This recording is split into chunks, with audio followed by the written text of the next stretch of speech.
If you could have entered Cleopatra's private chambers in 48 BC, the first thing you would have encountered wouldn't have been that mesmerizing beauty, but the suffocating smell of medicine and the horrifying sounds that came with her disease. Why did Roman historians hide this truth? Because what they knew was so terrifying that ... before diving into these forgotten stories of survival and suffering. If you enjoy learning about the hidden truths of history, consider hitting that like button and subscribing for more content like this. And please comment below to let me know where you're listening from. I find it incredible that we're exploring these ancient stories together from different parts of the world, connected across time and space by our shared curiosity about the past. What you're about to hear isn't just another tale of ancient Alexandria. This is the story of how history's most powerful woman concealed a horrifying disease, deceived the world, and how this secret ultimately destroyed her. Everyone knows Cleopatra's name, but very few people who saw her real face lived to tell about it. Picture yourself walking through the streets of Alexandria in 30 BC, in this pearl of the Mediterranean where history breathes in every corner. The smoke rising from the great library mixing with incense, the spice aromas coming from the harbor, but that terrible smell seeping from the deepest chambers of the palace, a mixture of rotting flesh, blood, and medicine. Because there, lying on her golden throne, was a woman living history's greatest lie. Cleopatra VII Philopator wasn't just a queen. She was a master of illusion. But this illusion had cost her so dearly that she would ultimately pay for it with her life. Modern medicine has finally solved it. That legendary beauty had never existed at all. When you entered the palace gates as an envoy from Rome, the story you were told went like this. Cleopatra was so beautiful that Julius Caesar fell to his knees. When he first saw her, Marcus Antony had sacrificed Rome for her. But the reality was completely different. That enchanting woman Caesar and Antony saw was actually the product of hours of daily makeup, special lighting, and very careful staging. Cleopatra's real face bore the marks of a horrifying disease. When modern researchers examined ancient medical records, they were shocked. The queen most likely suffered from what we call systemic lupus erythematosus, a disease where the body literally eats itself, shredding the skin and rotting the organs. The first symptoms of this disease had appeared when Cleopatra was still a young princess. Red patches on her face, constant rashes, hair loss, and worst of all, open wounds. This was the genetic legacy of the Ptolemaic dynasty, the curse that emerged from centuries of incestuous marriages. When Cleopatra's personal physician, Apollodorus's secret notes were discovered in the Vatican archives, their contents deeply shook historians. The doctor wrote, "Her Majesty's facial wounds deepen with each passing day. She suffers pain day and night. Makeup is no longer sufficient. We are forced to use prosthetic skin pieces." But most horrifying of all, the disease has spread to her internal organs. For the palace, this situation was a state secret. If their enemies learned of the queen's true condition, Egypt's power could be shaken. That's why a complete army of disinformation was established around Cleopatra. Special makeup masters, prosthetic makers, lighting technicians, and even poets who wrote fake beauty stories. Every morning, before dawn broke, a horrifying theater would begin in Cleopatra's chamber. First, the wounds would be cleaned and special ointment applied to prevent infection. Then prosthetic skin pieces would be placed, and over these, a thick layer of makeup would be applied. Special lenses would be inserted to make her eyes appear larger, and beeswax would be used to change the shape of her lips. This process took 6 to 8 hours daily. Cleopatra actually spent most of the day in bed, getting up only for mandatory meetings. But even for those brief moments, such a perfect scene was set that the person across from her truly believed they were seeing a goddess. Her first encounter with Julius Caesar was a perfect example of this. The story of Cleopatra wrapping herself in a carpet and appearing before Caesar is a legend everyone knows. But the truth was this: that carpet was actually a tool used to hide Cleopatra's disease. Inside the carpet was a special stretcher, and the queen had been transported this way after hours of preparation. Caesar never understood that the woman he saw across from him was the result of such tremendous effort. Even Cleopatra's voice wasn't natural. The disease had affected her vocal cords too, and her voice was altered with a special device. That enchanting Egyptian accent was actually the product of a mechanical illusion. But the biggest secret concerned Cleopatra's children. Were Caesarion and her other children really Cleopatra's children? Modern DNA analyses revealed shocking truths. These children weren't Cleopatra's, but the children of her body doubles who resembled her appearance. The Ptolemaic family had been using this tactic for centuries. When family members became ill or were born disabled, similar-looking relatives would replace them, thus preserving the dynasty's power. Cleopatra was part of this system, but she had perfected the game. During her relationship with Marcus Antony, the situation became even more complex. Was Antony really in love with Cleopatra, or was he part of a political game? Ancient letters show that Antony was actually aware of Cleopatra's disease, but his respect and admiration for her came from the strength she showed despite this horrific condition. One night, when Antony had gotten himself very drunk, Cleopatra had removed all her masks and shown her real face. Antony's reaction was surprising.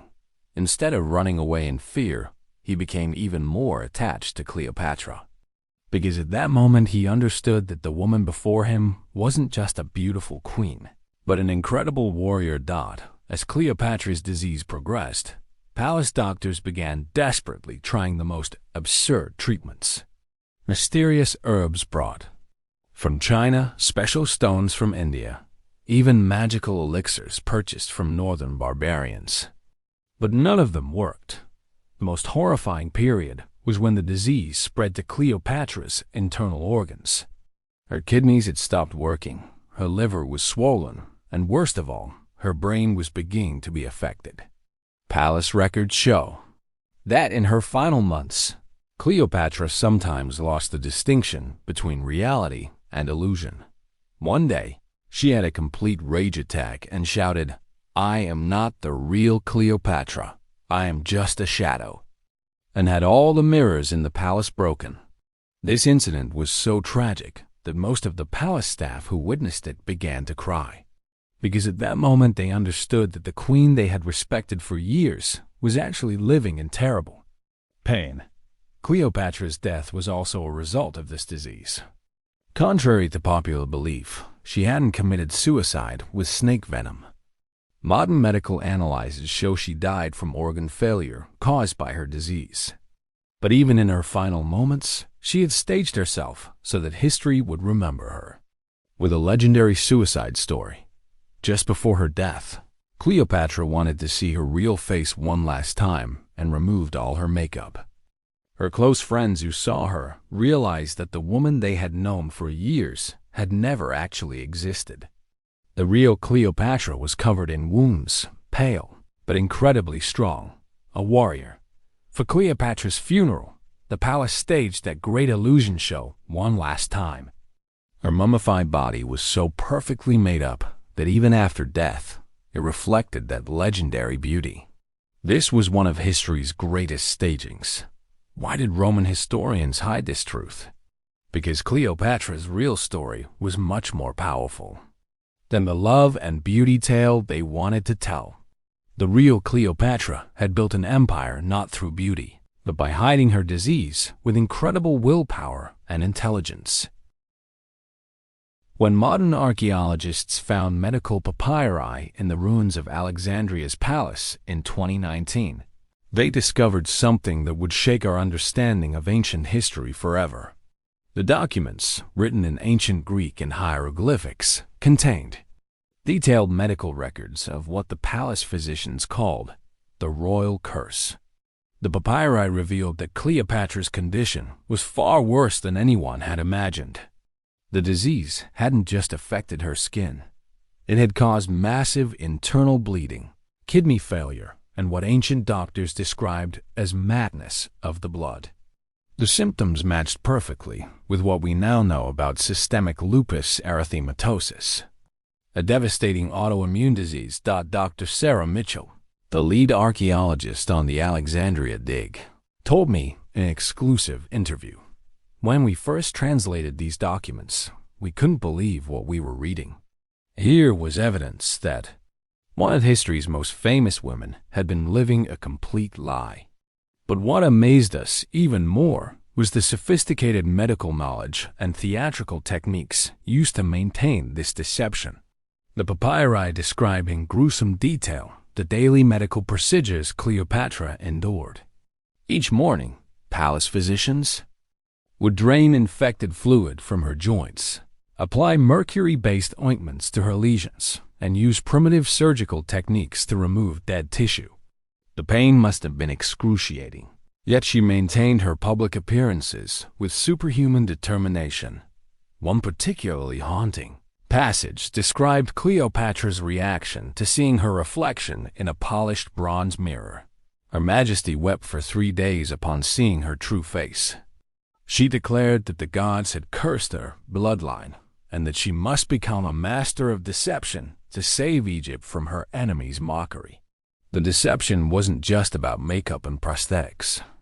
Palace records show that Cleopatra employed an entire network of body doubles, women who had been surgically altered to resemble her appearance. When the disease made public appearances impossible, these doubles would take her place at ceremonies and diplomatic meetings. The most shocking revelation came from a document describing Cleopatra's relationship with Julius Caesar. According to the palace physician's notes, Caesar never actually met the real Cleopatra face-to-face. Every encounter was carefully choreographed, with body doubles, special lighting, and even hired actors playing supporting roles to maintain the illusion. The famous seduction scene, where Cleopatra allegedly had herself delivered to Caesar wrapped in a carpet, was actually a medical necessity. The carpet concealed a primitive stretcher designed to support Cleopatra's diseased body, and the dramatic entrance was the only way she could appear before Caesar without revealing her condition. But perhaps the most disturbing discovery was evidence of what the documents called the blood rituals. As her disease progressed and traditional treatments failed, Cleopatra became increasingly desperate. The papyri describe horrific procedures where she would drink the blood of healthy young women, believing it would cure her condition. Palace staff were forced to participate in these grotesque ceremonies, and several documents reference the disappearance of servant girls who had been selected for these rituals. The real Cleopatra wasn't just a master of illusion. She had become a monster, consuming the life force of others in a futile attempt to save herself. The relationship with Mark Antony took on an even darker dimension when viewed through this lens. Antony, a battle-hardened Roman general, was reportedly fascinated rather than repulsed by Cleopatra's condition. Ancient letters suggest he saw her disease as a sign of divine favor, believing that her suffering marked her as chosen by the gods. Their famous love affair was actually built on shared madness. Antony began participating in Cleopatra's blood rituals, and palace records describe increasingly violent ceremonies where captured Roman soldiers were sacrificed to appease what they believed were angry Egyptian deities. The children attributed to Cleopatra were indeed the products of an elaborate deception.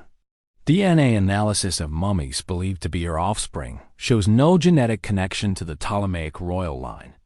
Instead, they appear to be the children of her body doubles, raised as royal heirs to maintain the dynastic succession. Caesarion, supposedly the son of Julius Caesar and Cleopatra, was actually the child of one of these doubles and an unknown Roman soldier. The irony is profound. The boy who claimed to be Caesar's heir was likely the son of one of Caesar's own guards. A man who had never even met the real Cleopatra. As we piece together these horrifying revelations, a picture emerges of a woman driven to unspeakable acts by desperation and political necessity.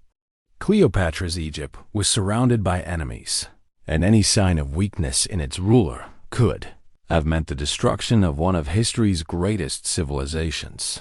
The real tragedy isn't just Cleopatra's physical suffering, but the psychological torture of living a complete lie for decades. Palace documents describe her increasing paranoia, violent mood swings, and growing obsession with death and resurrection. She had become imprisoned by her own deception, unable to reveal her true self even to those closest to her. Her famous suicide by snakebite was yet another fabrication. Medical evidence suggests she died from a combination of organ failure and mercury poisoning from her treatments. But even in death, her handlers staged one final dramatic scene to preserve the legend they had spent decades creating. The asp that allegedly killed her was actually a prop, brought in after her natural death to create the dramatic tableau that history would remember.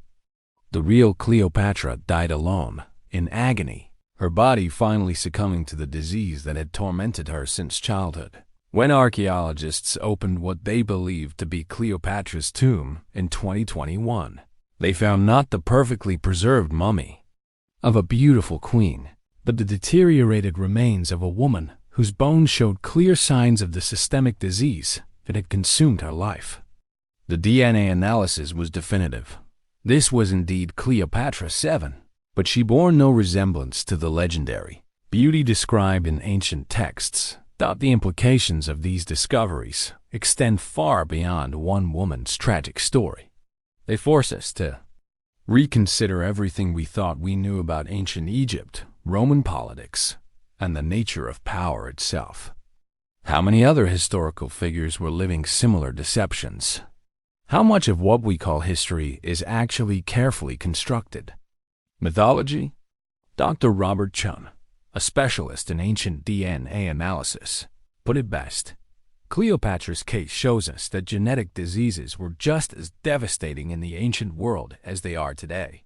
But it also reveals the incredible lengths to which people would go to maintain political power. She literally sacrificed her humanity to preserve her throne. The real Cleopatra emerges from these discoveries, not as a seductress or a beauty, but as one of history's most tragic figures, a woman whose intelligence and determination were matched only by her suffering. She created one of the most elaborate deceptions in human history, maintained it for decades, and took its secrets to her grave in the end. Perhaps the most remarkable thing about Cleopatra isn't that she deceived the world, but that she succeeded for so long despite facing impossible odds. Trapped by genetics, cursed by disease, and surrounded by enemies, she somehow managed to rule one of the ancient world's greatest empires while living in constant physical agony. Her story serves as a reminder that behind every legend lies a human being, and that truth is often far more complex and tragic than the myths we choose to believe. The real Cleopatra, diseased, desperate, and ultimately doomed, may be more worthy of our admiration than the fictional beauty queen who seduced Roman generals. When we remember Cleopatra today, perhaps we should think not of the woman who supposedly died from a snake's bite, but of the girl who looked in a mirror and decided to spend her life pretending to be someone else rather than accept defeat. In her desperate deception, she became something far more remarkable than a mere beauty. She became the architect of her own immortality, even if that immortality was built on the foundation of humanity's greatest lie.